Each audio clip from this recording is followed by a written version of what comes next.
네, 오늘 하나님께서 우리에게 주시는 말씀은 에베소서 2장 1절에서 10절의 말씀입니다. 에베소서 2장 1절에서 10절의 말씀인데요. 제가 한 절, 여러분이 한 절 읽고 마지막 10절은 합독하도록 하겠습니다. 그는 허물과 죄로 죽었던 너희를 살리셨도다. 가운데서 행하여 이 세상 풍조를 따르고 공중의 권세 잡은 자를 따랐으니 곧 지금 불순종의 아들들 가운데서 전에는 우리도 다 그 가운데서 우리 육체의 욕심을 따라 지내며 육체와 마음에 원하는 것을 하여 다른 이들과 같이 본질상 진노의 자녀이었더니 긍휼이 풍성하신 하나님이 우리를 사랑하신 그 큰 사랑을 인하여 허물로 죽은 우리를 그리스도와 함께 살리셨고 너희는 은혜로 구원을 받은 것이라. 또 함께 일으키사 예수 안에서 함께 하늘에 앉히시니 이는 그리스도 예수 안에서 우리에게 자비하심으로써 그 은혜의 지극히 풍성함을 오는 여러 세대에 나타내려 하심이라. 너희는 그 은혜에 의하여 믿음으로 말미암아 구원을 받았으니 이것은 너희에게서 난 것이 아니요 하나님의 선물이라. 행위에서 난 것이 아니니 이는 누구든지 자랑하지 못하게 함이라. 우리는 그가 만드신 바라 그리스도 예수 안에서 선한 일을 위하여 지으심을 받은 자니 이 일은 하나님이 전에 예비하사 우리로 그 가운데서 행하게 하려 하심이니라. 아멘. 아멘. 네, 오늘도 하나님의 은혜를 사모하며 예배의 자리 가운데 나아오신 여러분 모두를 환영합니다. 오늘은 에베소서의 말씀으로 은혜로 구원받았다는 말의 의미, 은혜로 구원받았다는 말의 의미라는 제목으로 하나님의 말씀을 증거하도록 하겠습니다. 필립 얀시라는 그 유명한 기독교 작가가 있습니다. 놀라운 하나님의 은혜라는 책을 썼는데요. 아마도 여러분들도 한 번쯤은 이름이나 이 책 제목을 들어보셨을 것이라 생각을 합니다. 하루는 이제 한 기독교 단체에서 필립 얀시에게 100명의 윤락 여성들에게 말씀을 전해달라는 부탁을 했습니다. 이 여성들은 이제 막 그 신앙의 삶을 살아가기로 결단한 이제 그런 여성들이었는데요. 오랜 시간 동안 그리스도 바깥에 있던 여성들, 이제 신앙의 여정을 새롭게 시작하려는 이 사람들에게 얀시는 어떤 말을 할 수 있었을까요? 만약에 여러분들이라면 이 율락 여성들에게 어떤 말씀을 증거하셨을 것 같습니까? 필립 얀시는 이 여인들에게 마태복음 21장 31절의 말씀을 읽어주었다고 합니다. 제가 읽어보겠습니다. 예수께서 그들에게 이르시되 내가 진실로 너희에게 이르노니 세리들과 창녀들이 너희보다 먼저 하나님의 나라에 들어가리라. 네, 세리들과 창녀들이 너희보다 먼저 하나님의 나라에 들어가리라. 이 말씀을 이제 읽어주었다고 합니다. 그러자 많은 사람들이 깜짝 이제 놀란 것이죠. 또 몇몇 사람들은 막 웅성웅성거리며 서로 이야기하기도 하였습니다. 그때 필립 얀시가 이 여인들에게 이제 질문을 던집니다. 주님은 왜 하필이면 여러분들이 가장 먼저 천국에 들어갈 것이라고 이야기하시는 것일까요? 그때 이제 한 여성이 더듬거리면서 이렇게 이제 이야기를 합니다. 대부분의 사람들은 위에서 아래로 내려다보는 기쁨으로 살아갑니다. 그런데 우리는 아니에요. 우리에겐 더 이상 내려볼 사람들이 없습니다. 왜냐하면 우리가 가장 밑바닥에 있기 때문이죠. 가족도, 친척도, 친구들도 다 나를 창피해해요. 사람이 가장 밑바닥에 떨어졌을 때 바로 그때 우리는 진심으로 은혜를 갈망하게 되지 않나요? 이렇게 이 여인이 대답했다고 합니다. 가장 밑바닥에 떨어져 있을 때, 삶의 가장 밑자락에 있을 때 사람은 은혜를 갈구하게 된다는 것이죠. 우리가 가장 밑바닥에 있을 때 가장 은혜에 가깝다는 말, 저는 이 얘기가 오랜 시간 동안 제 가슴에 막막하게 이렇게 남아있곤 했습니다. 여러분, 기독교가 다른 종교와 다른 가장 독특한 게 무엇일까요? 다른 종교와 구분 지어주는 가장 기독교의 독특한 점, 기독교를 기독교되게 하는 것. 여러분, 저는 그것이 바로 은혜라고 말씀드리고 싶습니다. 물론 불교나 이슬람교, 힌두교, 다른 종교에도 신의 자비, 신의 사랑, 그런 것들을 이야기하고는 합니다. 은혜 비슷한 것이 당연히 있지요. 하지만 아무런 조건 없이 자격 없는 이들에게 부어지는 하나님의 사랑과 은혜에 대해서 이야기하는 것은 단언컨대 기독교밖에는 없습니다. 대부분의 종교는 어떤 형태로든 선한 이들이 복을 받고 잘못한 이들은 벌을 받는다라고 하는 이 인과응보의 체계가 가장 그 밑바닥에 깔려 있기 때문이죠. 예를 들면 힌두교에 이제 카르마라고 하는 거 있죠. 또 불교에는 업보라고 하는 게 있습니다. 이런 것들이 가장 대표적인 인과응보의 사상이죠. 콩 심은 데 콩 나고 팥 심은 데 팥 난다. 착하게 살아야 복 받는다. 이제 이런 이야기인 거죠. 그래서 다른 종교와 철학의 이야기를 좀 거칠기는 하지만 한마디로 정리해 보면 이렇습니다. 만약에 여러분들이 신을 만나고 싶다면 여러분은 가만히 있어서는 안 되고 무언가를 해야 합니다. 여러분들이 더 나은 사람이 되고 싶고 신과 교제하고 싶다면 여러분은 있는 힘을 다해서 규율을 지켜야 합니다. 세상에서 평균 이상이 되는 사람들이 되어야 합니다. 스스로 무언가를 해야만 신적인 존재를 만날 수 있다. 신적인 존재의 사랑을 경험할 수 있다. 그렇게 이제 이야기하는 것이죠. 여러분, 하지만 기독교는 다릅니다. 기독교는 이렇게 이야기합니다. 우리는 아무것도 할 수 없습니다. 죄와 허물로 죽은 우리는 아무것도 할 수 없습니다. 하지만 하나님은 우리가 할 수 없는 그 일을 대신 행하셨습니다. 우리는 영혼의 시궁창에서 허우적대고 있었습니다. 하지만 예수님은 그런 우리를 건지시기 위해서 그 시궁창으로 내려오셨습니다. 그리고 우리의 얼굴에 묻은 죄의 오물을 닦아 주시려고 주님은 친히 십자가에 못 박혀 죽으셨습니다. 그가 우리를 대신하여 십자가에 못 박히셨습니다. 기독교는 이렇게 이야기합니다. 기독교는 우리의 영혼이 만신창이가 되어 자기의 힘으로는 아무것도 할 수 없을 때 오직 하나님의 은혜만이 우리를 살게 한다고 고백하는 것이죠. 여러분, 이렇게 다른 종교와 기독교는 현격한 차이가 있습니다. 오늘 말씀인 에베소서 말씀에서도 이 기독교의 핵심이라고 할 수 있는 은혜에 대해서 이야기를 하고 있는데요. 2장 8절에서 9절의 말씀을 다시 한번 함께 읽어보도록 하겠습니다. 너희는 그 은혜에 의하여 믿음으로 말미암아 구원을 받았으니 이것은 너희에게서 난 것이 아니요 하나님의 선물이라.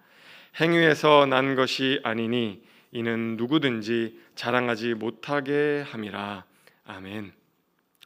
바울은 과거에 죄와 허물로 죽었던 우리가 하나님의 은혜에 의하여 믿음으로 말미암아 구원을 받았다고 이야기를 하고 있습니다. 제가 이 말씀을 읽을 때 에베소서 2장 8절에서 9절의 말씀을 읽을 때 이제 주로 하는 질문이 있는데요. 은혜에 의하여 또 믿음으로 말미암아 구원을 받았다고 이야기를 하잖아요. 여러분, 그러면 제가 여러분께 질문을 드리고 싶습니다. 여러분, 우리가 구원을 받을 때 믿음으로 구원을 받나요? 은혜로 구원을 받나요? 믿음과 구원, 여러분 어떤 것으로 우리는 구원을 받는 것이죠? 여러분들 중에 어떤 분은 뭐 그런 질문을 하나, 당연히 둘 다 필요한 거 아닌가? 엄마가 좋아, 아빠가 좋아, 이런 질문이 굉장히 이상한 것처럼 은혜냐, 믿음이냐, 이런 질문도 굉장히 어리석은 질문일 수는 있겠죠. 근데 여러분, 이 둘 중에 하나를 꼽아야 한다면 여러분 당연히 무엇을 꼽아야 할까요? 믿음이 아니고 은혜를 당연히 꼽아야 하는 것입니다. 왜냐하면 은혜가 먼저 있고 우리의 믿음은 그 은혜의 선물로서 우리가 믿음을 갖게 되는 것이기 때문이죠. 여러분 이런 예를 들어볼 수 있을 것 같습니다. 어떤 사람이 물에 빠졌어요. 막 허우적대고 있습니다. 냅두면 그냥 죽어버릴 것만 같습니다. 바로 이때 다른 사람이 이 물에 빠진 사람에게 고무 튜브를 던져줬어요. 자, 이제 이 사람은 살아날 수 있는 가능성이 생긴 것이죠. 이 고무 튜브를 잡고 구세일성으로 살아나게 되었습니다. 자, 이 물에 빠졌던 사람이 여러분 어떻게 살아나게 된 것일까요? 고무 튜브를 붙잡았기 때문에 산 것일까요? 아니면 누군가가 고무 튜브를 던져줬기 때문에 산 것일까요?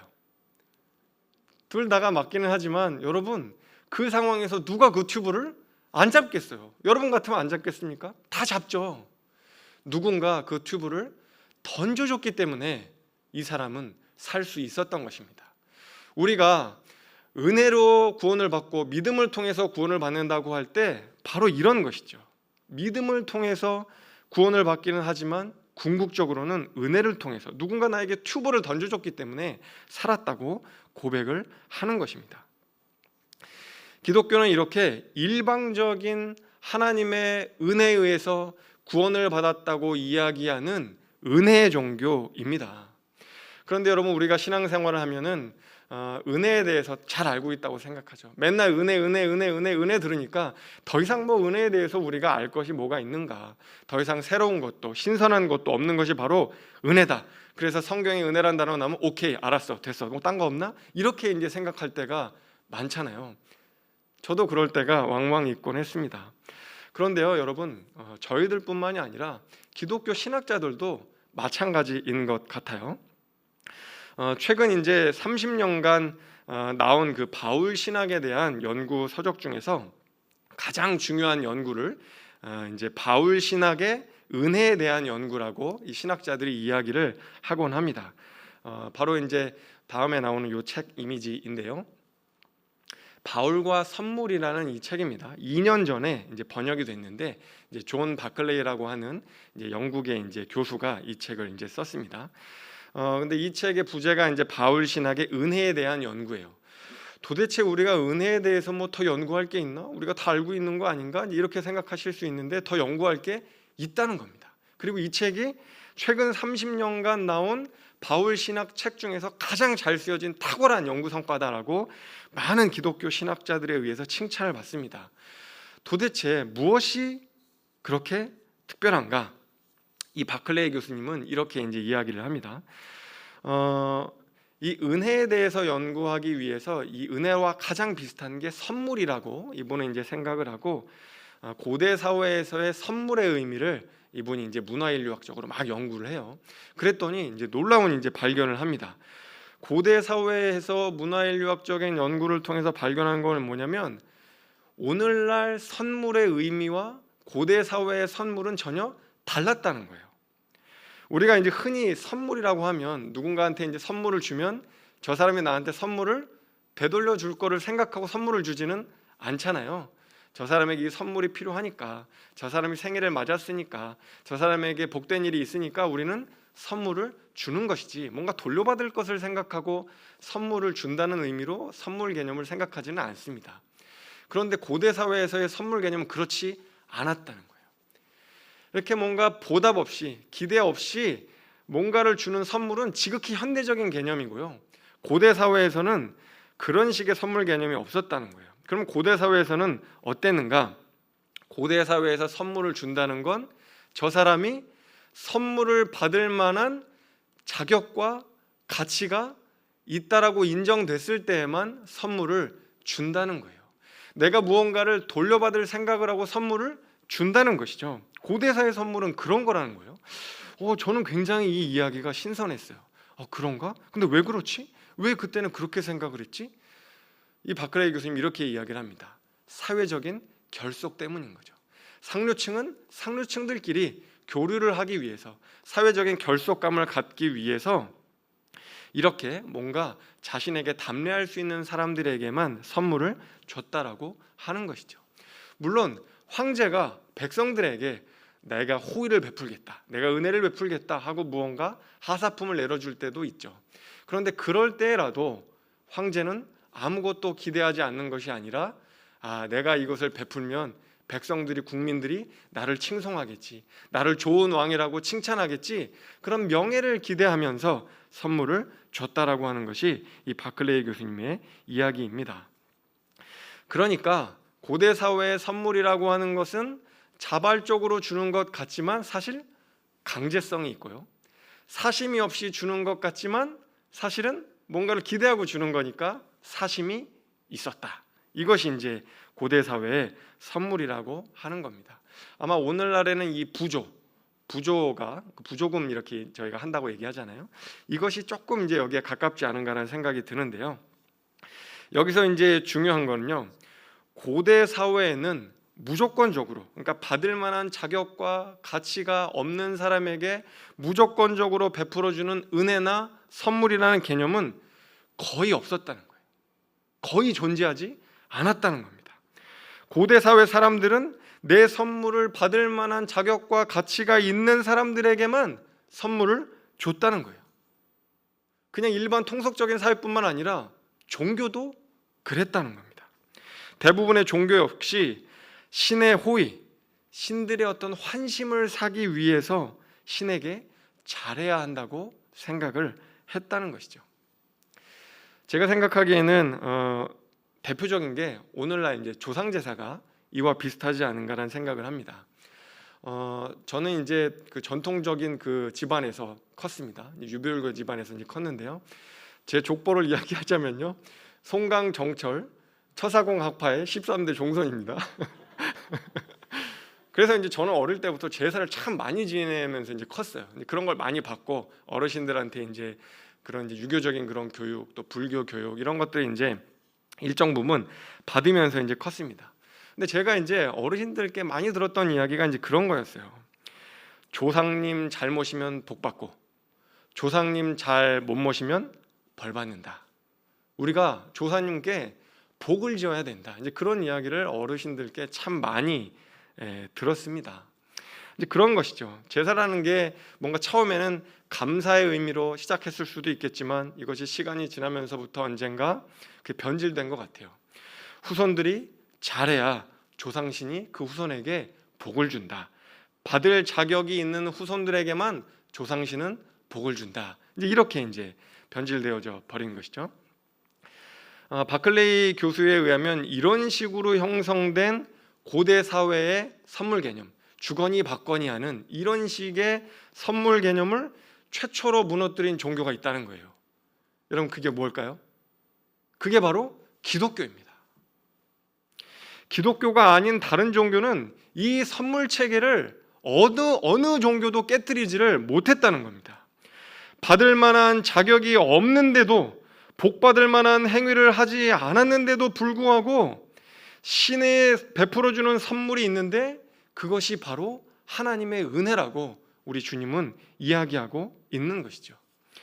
우리의 선행과 우리의 어떤 가치와 하나님의 은혜가 1대1로 대응을 하지 않기 때문에 신학자들은 이것을 은혜의 비상응성이다. 기억 못하셔도 괜찮습니다. 그러니까 이 가치와 자격이 1대1로 상응하지 않는다, 대응하지 않는다. 그래서 은혜의 비상응성이다. 이렇게 이제 이야기를 했어요. 그래서 여러분, 저는 누군가 저에게 은혜가 뭐라고 생각하세요? 이제 그렇게 물어보면 저는 이제는 이렇게 대답할 것 같아요. 은혜는 받을 만한 자격이 없는 자에게 아무런 조건 없이 값 없이 베풀어 주시는 예수 그리스도의 은총입니다라고 대답할 것 같습니다. 여러분, 그리고 이렇게 자격 없는 자들에게 한량 없이 부어지는 은혜로 탄생한 무리가 있는데요, 그것이 여러분 뭐냐면 바로 교회입니다. 교회. 이 자격 없는 자들에게 부어진 은혜를 통해서 탄생한 것이 바로 교회예요. 여러분, 그러니까 돈, 지식, 권력, 명예 이런 것들은 세상에서는 꽤나 의미가 있는 것들이잖아요. 그렇죠? 꽤나 막강한 영향력을 발휘하는 것들이죠. 그런데 하나님은 이런 것들이 구원을 받는 데는 아무짝에도 쓸모가 없다고, 아무런 가치가 없다고 이야기를 하고 있습니다. 그러니까 세상에서는 꽤나 실력 행사하는 사람들이 교회에서는 주인 행세를 할 수가 없는 것이죠. 그 힘이, 그 능력이 하나님의 은혜 앞에서는 아무런 쓸모가 없다고 이야기하는데 어떻게 힘자랑을 할 수가 있겠어요? 그렇게 기독교는 기존 사회에서 당연시하던 그런 그 사회의 가치 체계를 이런 방식으로 하나님의 은혜를 통해서 뒤흔들어 버린 겁니다. 부자나 가난한 자나 다 똑같다는 겁니다. 양반이나 백정이나 하나님 은혜 앞에서는 다 평등하다는 거예요. 하나님의 은혜가 우리의 왕노릇을 하다 보니까 우리만 바뀌는 것이 아니라 교회도 바뀌고, 교회만 바뀌는 것이 아니라 사회도, 나라와 민족도 바뀌게 된다고 이야기를 하는 것이죠. 여러분, 한국교회 그 초대교회사, 한국교회사를 읽다 보면 이런 이야기가 참 많이 나옵니다. 여러분, 한국에서 최초로 목사 안수 받은 사람이 누군지 아세요? 최초로 목사 안수 받은 사람. 많은 분들이 이제 길손주 목사님 아니냐, 이기풍 목사님 아니냐 이렇게 얘기하는데요. 아닙니다, 여러분. 김창식이라는 사람이에요. 김창식. 여러분, 이 정도 이름은 기억을 해놔도 좋습니다. 김창식. 최초로 안수 받으신 분.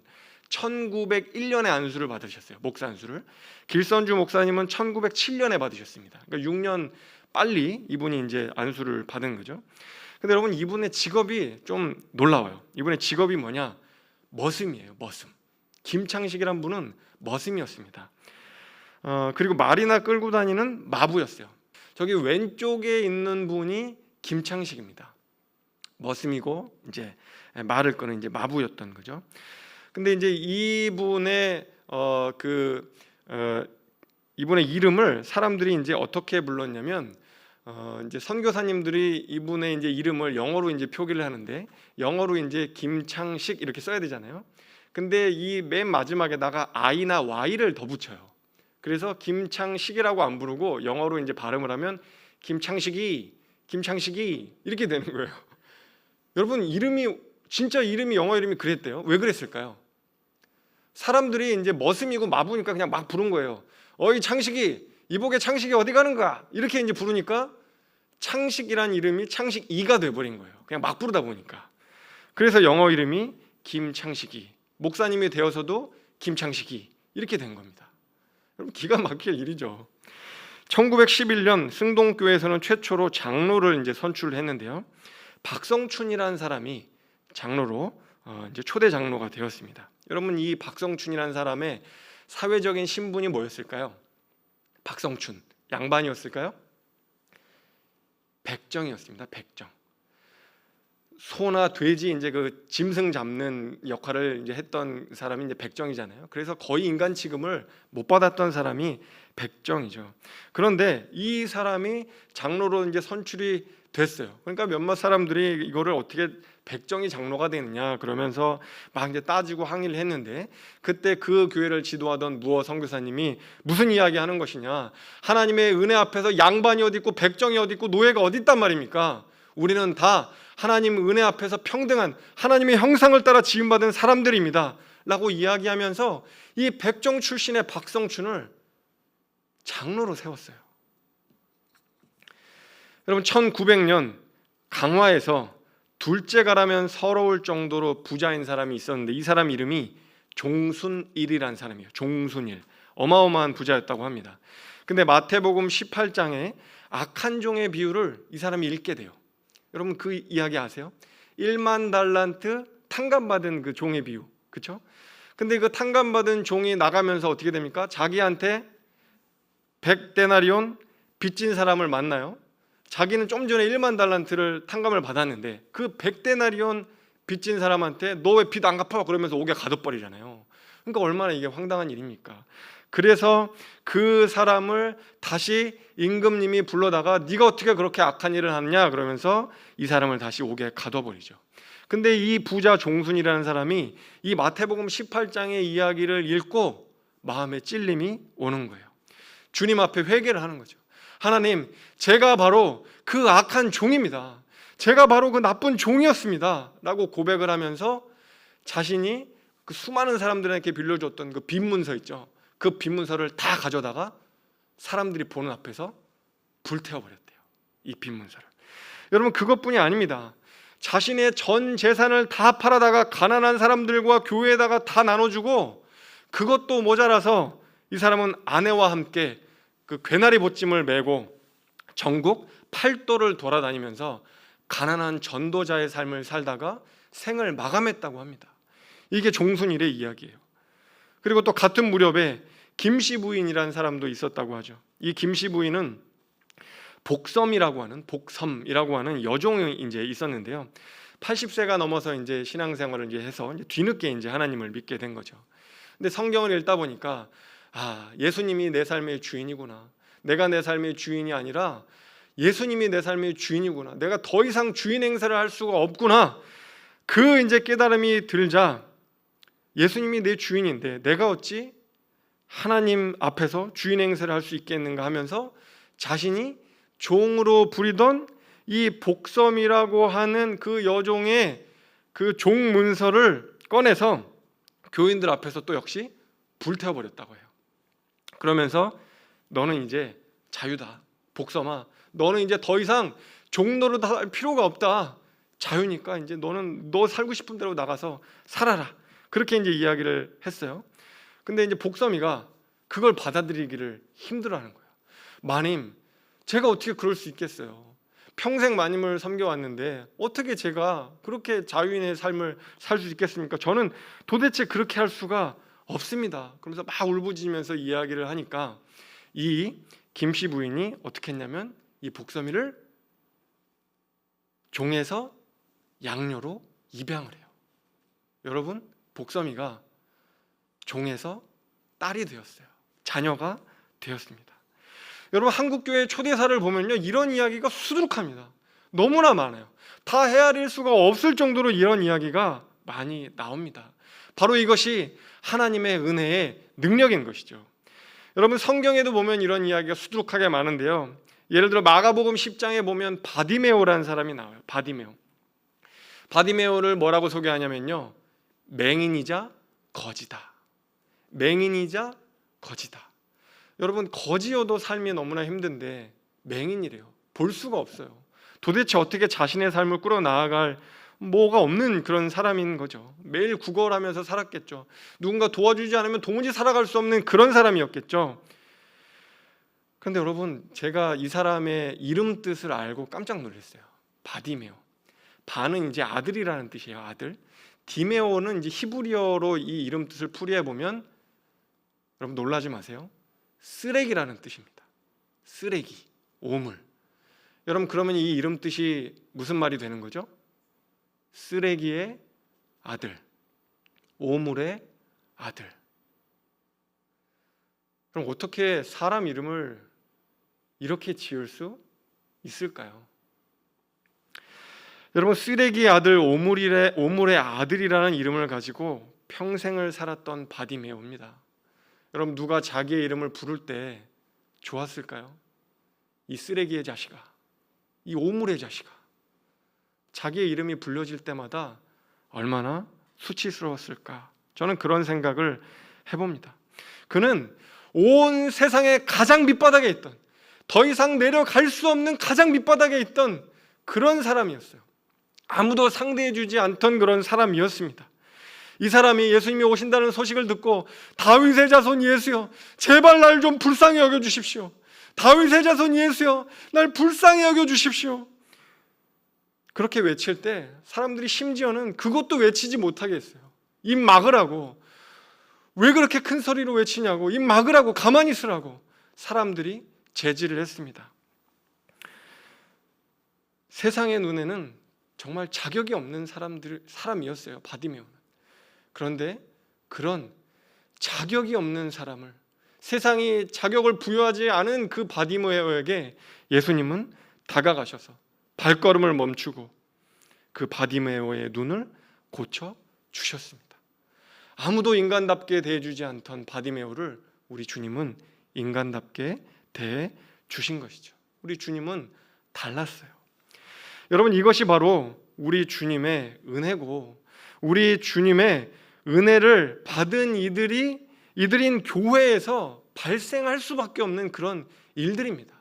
한국 교회와 그리고 성서에 보면 이런 예들이 수두룩하게 많이 있다는 걸 여러분 다 알고 계실 것이라 생각을 합니다.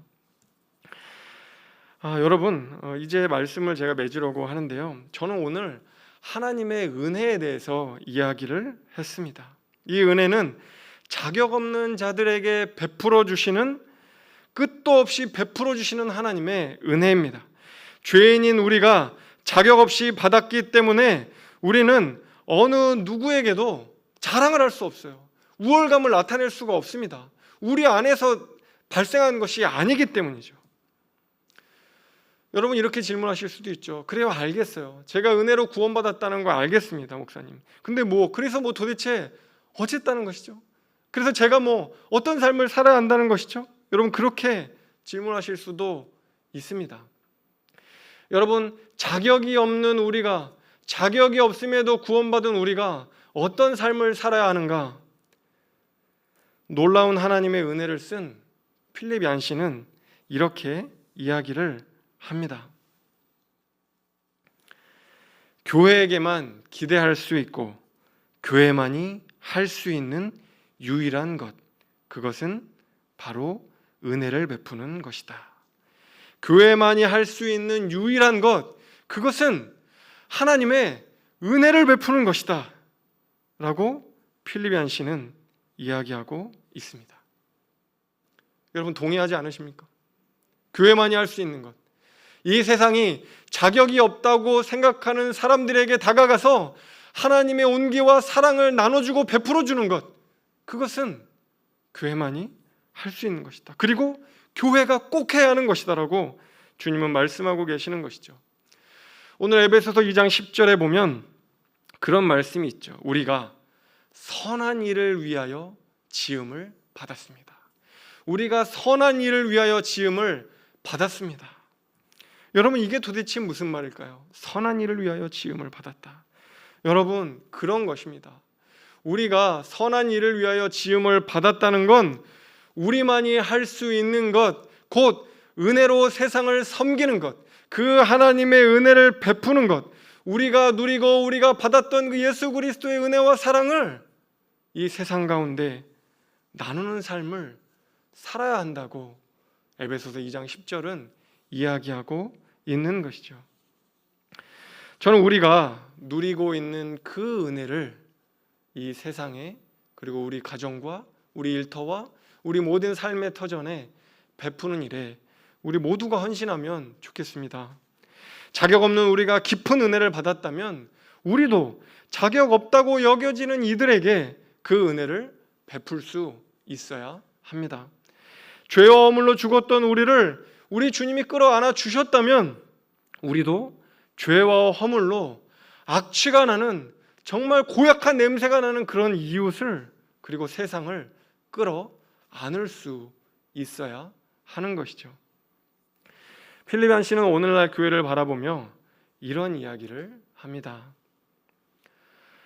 오늘날 대부분의 교회는 착한 사람들을 위한 편안한 장소가 되어버렸어요. 오늘날 교회는 선한 사람이 선한 사람들 앞에서 더욱 선한 삶을 살라고 말하고 있습니다. 여러분 선한 일을 행하는 것, 선한 삶을 하는 것, 선한 존재가 되려고 하는 것, 그리고 그런 교회를 만들려고 하는 것은 좋은 것이죠. 아름다운 일이죠. 나쁜 것이 아닙니다.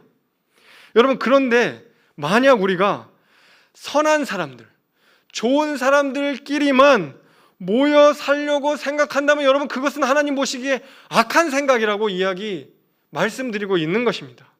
자격 있는 사람들만 모여 있는 교회, 죄와 허물로 죽어가는 이들이 가까이 할 수 없고 도무지 다가올 수 없는 그런 교회, 다시 말해서 은혜에 대해서 이야기는 하고 있지만, 은혜란 단어를 사용하고는 있지만 실제로는 은혜가 작동하고 있지 않은 교회, 은혜로 살아가지 않는 교회, 여러분 그것은 실상은 교회가 아닌 겁니다. 저는 우리 교회가 이제까지 그래왔던 것처럼 앞으로도 은혜가 가득한 교회가 되었으면 좋겠습니다. 저는 이제까지 그래 오셨던 것처럼 우리 성도님들이 은혜로 가득 찬 그리스도인이 되셨으면 좋겠어요. 은혜를 받을 만한 자격이 없는 사람들, 죄와 허물로 죽어가는 이들, 백정, 마부, 종, 심지어 쓰레기의 아들이라고 불렸던 이들까지도 함께 할 수 있는 곳이 바로 우리 교회가 되어야 합니다. 착한 사람들만을 위한 편안한 장소가 되는 것이 아니라 삶의 가장 밑바닥에 있는 이들까지도 품을 수 있는 교회가 계속해서 우리 교회가 되었으면 좋겠어요. 우리를 구원하신 그 크신 하나님의 은혜를 온 세상과 함께 누리는 우리 높은 뜻 덕소교회 성도님들 되시기를 축원합니다.